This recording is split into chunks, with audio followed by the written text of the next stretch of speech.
Legend Saravana ஸ்டோர்ஸின் Akshaya Tritiya offer சவரனுக்கு ரூபாய் 1000 தள்ளுபடி மே 12 வரை. ஓட்டு போடுற ஒவ்வொருத்தரும் விவரம் ஆயிட்டா அப்புறம் நம்ம எப்படி அரசியல் பண்றது?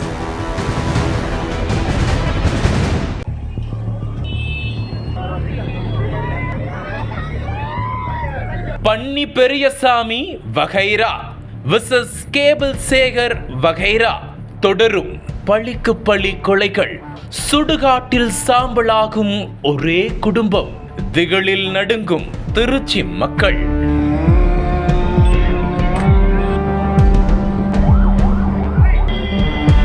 திருச்சி அரியமங்கலம் பகுதி 50 ஆண்டுகளுக்கு முன்பு ஊரின் ஒதுக்குப்புறமான பகுதியாக இருந்தது. அதனால் அந்த இடத்தை திருச்சி நகரின் குப்பைகளை கொட்டுவதற்கான இடமாக மாற்றினார்கள். அந்த பகுதியில் பன்றி வளர்ப்பு பல ஆண்டுகளாக நடைபெற்று வருகிறது. இப்பகுதியில் பன்னி பெரியசாமி ஆரம்ப காலத்தில் பெரிய ரவுடியாகவும் பன்னி வளர்ப்பவராகவும் இருந்தார். இவரின் வேலைக்கு வந்தவர்தான் அவருடைய தம்பி கேபிள் சேகர். அதில் கேபிள் சேகருக்கு கயல்விழி என்ற மனைவி முத்துக்குமார் இளவரசன் என்ற 2 மகன்களும் உள்ளனர். அதே போல் பெரியசாமிக்கு தங்கமணி, சிலம்பரசன், லோகநாதன் என்ற 3 மகன்கள் உள்ளனர். பெரியசாமி இறந்ததும் தொழிலை சேகர் மற்றும் அவரது 2 மகன்கள் செய்து வந்துள்ளனர். பன்றி வளர்ப்பு, கேபிள் டிவி, ஃபைனான்ஸ், அரசியல் என பல வகையில் தொழில் செய்து வந்தார். இந்த நிலையில் சேகரின் பெரியசாமி மகன்களான தங்கமணி, சிலம்பரசன், லோகநாதன் ஆகியோர் தங்களுக்கு உரிய சொத்தை பிரித்து கொடுக்கும்படி பலமுறை கேட்டுள்ளனர். இதனால் ஏற்பட்ட தகராறில் தங்கமணி, சிலம்பரசன் ஆகியோர் தங்களது நண்பருடன் சேர்ந்து கடந்த 2011ஆம் ஆண்டு தங்களது சித்தப்பாவான சேகரை வெட்டி படுகொலை செய்தனர்.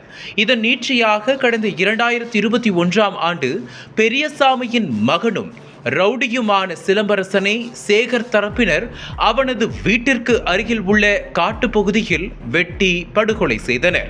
இந்த நிலையில் ஏப்ரல் 30ஆம் தேதி முத்துக்குமார் தனது வீட்டு மின் மோட்டாரை ரிப்பேர் பார்த்து வாங்கிக் கொண்டு பைக்கில் திரும்பி வந்து கொண்டிருந்தார். அப்போது தஞ்சாவூர் திருச்சி தேசிய நெடுஞ்சாலையில் குப்பை கிடங்கு செல்லும் சாலை அருகே வந்தபோது லோகநாதன் தரப்பினர் வழிமறித்தனர். இதனால் முத்துக்குமார் நிலை தடுமாறி கீழே விழுந்து தப்பி ஓடினார். அவரை லோகநாதனும் அவருடன் வந்த கூட்டாளிகளும் ஓட ஓட விரட்டி சரமாரியாக வெட்டி தப்பி ஓடிவிட்டனர்.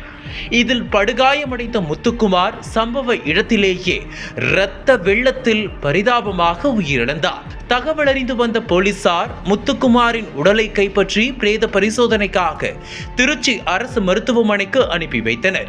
இதுகுறித்து அரியமங்கலம் போலீசார் வழக்கு பதிவு செய்து லோகநாதன், இளஞ்செழியன் ஆகிய 2 பேரை கைது செய்தனர்.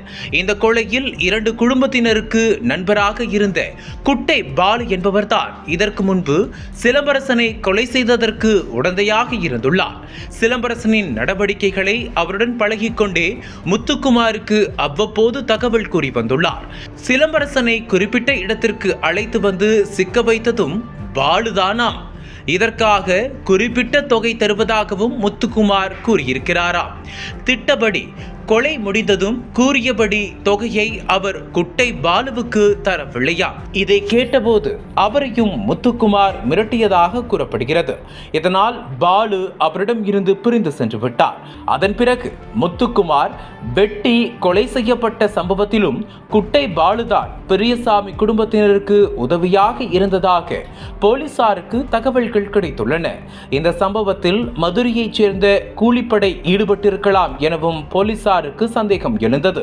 கடந்த சில நாட்களுக்கு முன்பு லோகநாதன் தரப்பினருடன் மதுரையைச் சேர்ந்த சிலர் சேர்ந்து சுற்றியதாக போலீசாருக்கு தகவல் கிடைத்துள்ளன.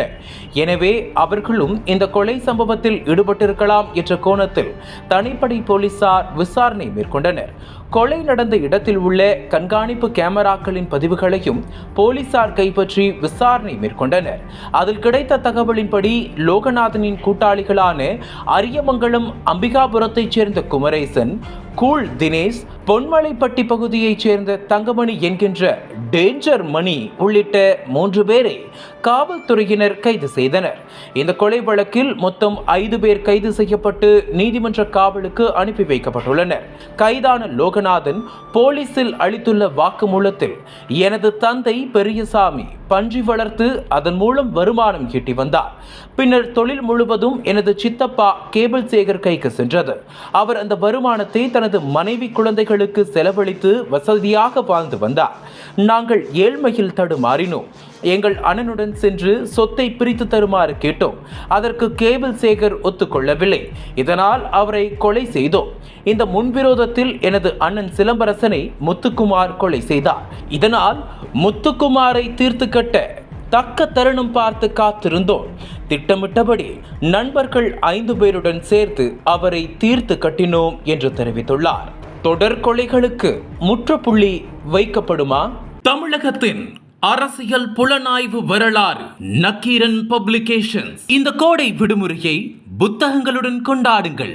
உலக புத்தக தினம் மற்றும் கோடை காலத்தை முன்னிட்டு ஏப்ரல் 23 முதல் மே 30 வரை நக்கீரன் வெளியீடுகளான அனைத்து நூல்களுக்கும் 25% சிறப்பு தள்ளுபடி. புத்தகங்களால் கோடையை கொண்டாடுவோம். அனல் பறக்கும் செய்திகளை அப்டேட் செய்து கொள்ள நக்கீரன் களத்தை இப்பவே சப்ஸ்கிரைப் பண்ணுங்க.